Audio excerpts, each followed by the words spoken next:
Député de Lapinière, la parole est à vous. Merci, Madame la Présidente. Alors, bonjour tout le monde, Madame la Ministre, toutes les équipes et tous les collègues. Alors, je vais entrer tout de suite dans le vif du sujet. J'ai beaucoup de questions. Je vais essayer d'être courte dans les questions pour pouvoir en poser le plus possible. Alors, ma première, c'était de savoir à quelle date la future politique sur le soutien à domicile sera rendue publique. Oui, alors j'en profite aussi à mon tour pour saluer les collègues députés et donc toutes les personnes qui nous assistent aujourd'hui du ministère de la Santé et des Services sociaux et notamment la présidente chef de direction de Santé Québec.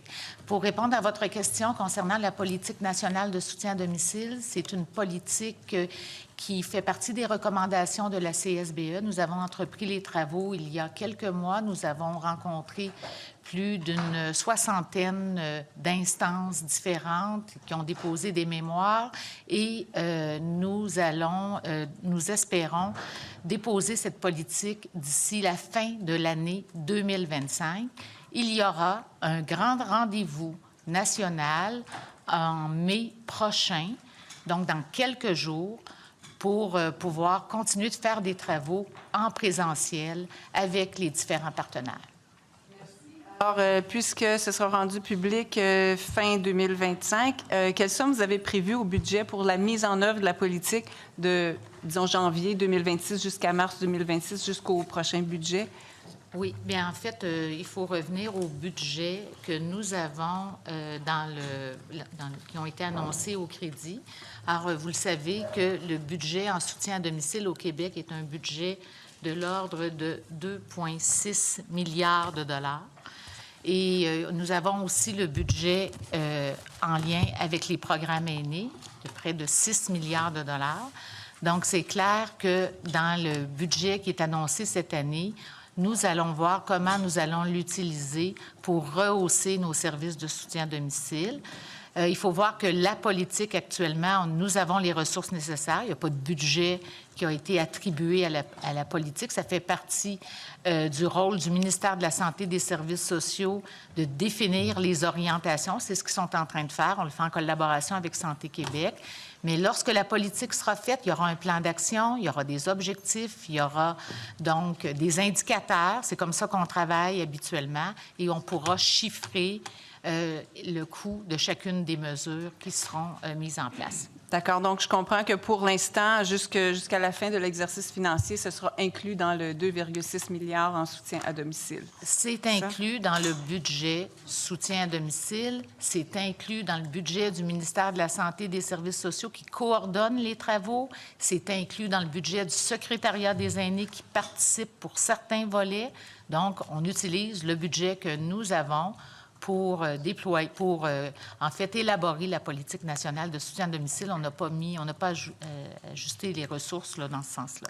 Merci. Alors, maintenant, le tableau de bord qui est public, que l'on peut consulter, montre 17 838 personnes en attente d'un premier service de soutien à domicile, sans compter les données du CIUS du centre-ouest de l'île de Montréal, parce que ces données ne sont pas toutes arrivées à temps.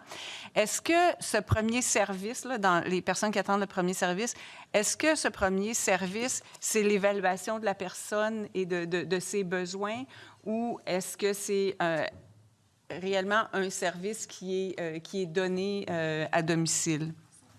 Mais en fait, là, il y a deux choses. Vous savez, quand les personnes sont inscrites en soutien à domicile, il doit y avoir une évaluation des besoins. Quand la situation n'est pas considérée comme urgente, là, bien sûr. Alors, on travaille pour vraiment s'assurer de diminuer cette liste d'attente des personnes qui sont en attente d'un premier service. Alors, l'attente d'un premier service, c'est majoritairement au niveau des services psychosociaux et ça concerne majoritairement l'évaluation, soit une évaluation initiale ou une évaluation qui est plus complexe, là, dépendamment des besoins des personnes. Merci. Alors, question, pourquoi un délai de 90 jours avant d'être compté comme étant en attente d'un premier service sur le tableau de bord, alors que dans d'autres provinces canadiennes, c'est seulement 72 heures? Oui. Bien, en fait, c'est les critères qui ont été émis dans le temps, au fil des années, en soutien à domicile. On n'a pas modifié ces critères-là. Il faut savoir qu'on a développé à notre arrivée un tableau de bord en soutien à domicile qui a beaucoup évolué. Le soutien à domicile n'était pas un secteur où il y avait beaucoup de données. Les données étaient souvent complétées en fin d'année financière. Ce qu'on a fait dans les dernières années, ça a été de se doter d'un tableau de bord périodique qui est maintenant disponible, ouvert au public. C'est nouveau. Donc, les indicateurs, ils sont en mouvance. La politique nationale de soutien à domicile va nous permettre de nous donner des indicateurs en lien avec l'accès, la continuité de service. Et ça, c'est extrêmement important. Nous allons les réviser, ces critères-là, mais on ne voulait pas faire ça avant d'avoir complété les travaux en lien avec la politique nationale. Alors, est-ce qu'on peut s'attendre à ce que, à la suite de la politique, que le tableau de bord comprenne toutes les personnes qui sont en attente d'un soin à domicile? Parce qu'on sait qu'il y a environ 50 000 personnes qui attendent, mais on ne les voit pas dans le tableau de bord. Alors, est-ce que dans les nouveaux indicateurs, on va pouvoir voir aussi ces personnes? Oui, tout à fait. On va le regarder, mais il faut faire attention. Là. Quand on dit qu'il y a 50 000 personnes qui attendent pour un service de soutien à domicile, ces personnes-là reçoivent déjà des services de soutien à domicile, mais très souvent, ils peuvent être en attente pour un service. Je vais vous donner un exemple. Une personne âgée qui reçoit des services en soutien à domicile a eu son évaluation psychosociale. Elle peut avoir des soins infirmiers, des soins en inhalothérapie, mais elle attend la consultation de l'ergothérapie pour l'installation d'aide technique, de barres, d'appui, etc. Donc, la personne, oui, est en attente. Elle fait partie des 50 000 personnes qui attendent, mais c'est quelque chose qui est toujours évolutif, là, bien sûr. Et donc, ce qui est très important, c'est de suivre il y a des codes de priorité, 72 heures pour des services qui sont considérés comme urgents. Par la suite, on a un autre critère qui est 10 jours selon différentes modalités et ça peut aller, comme vous l'avez mentionné, jusqu'à 90 jours. Merci. Maintenant, en page 263 du budget de dépenses, on lit que 37 665 575 heures de services en soutien à domicile ont été rendues entre le 1er avril 2023 et le 31 mars 2024. Et sur le tableau de bord, on voit qu'il y a 34 539 467 heures qui ont été rendues du 1er avril 2024 jusqu'en P12 2025, ce qui fait un écart négatif de 193 000 heures environ. Est-ce qu'on peut savoir, c'est possible de savoir quelle part de toutes ces heures ont été rendues à des personnes aînées? Parce qu'il y a aussi des personnes qui ont un handicap, par exemple, ou une maladie chronique qui ne sont pas nécessairement des aînés, qui peuvent recevoir du soutien à domicile. Est-ce qu'on a cette ventilation? En fait, le soutien à domicile, vous avez tout à fait raison. C'est pas seulement pour les personnes aînées, c'est aussi pour les personnes qui sont en situation de handicap, des personnes qui sont aussi en sortie hospitalière, par exemple en post-opératoire, puis ils vont recevoir des services pour de courtes périodes. Donc, on a des personnes en soins palliatifs, en soins de fin de vie. Donc, on est en train de catégoriser pour s'assurer d'avoir le détail. Le ministère fait des travaux à ce niveau-là. Mais je veux quand même revenir sur la question des heures à domicile. Vous avez ici un tableau de toutes les heures à domicile depuis 2014-2015. Et on voit là que nous avons donc accentué les investissements en soutien à domicile. Ici, c'est un tableau qui démontre les heures. Vous avez les données 23-24 parce que l'année 24-25 est complétée, mais elle n'est pas encore traitée.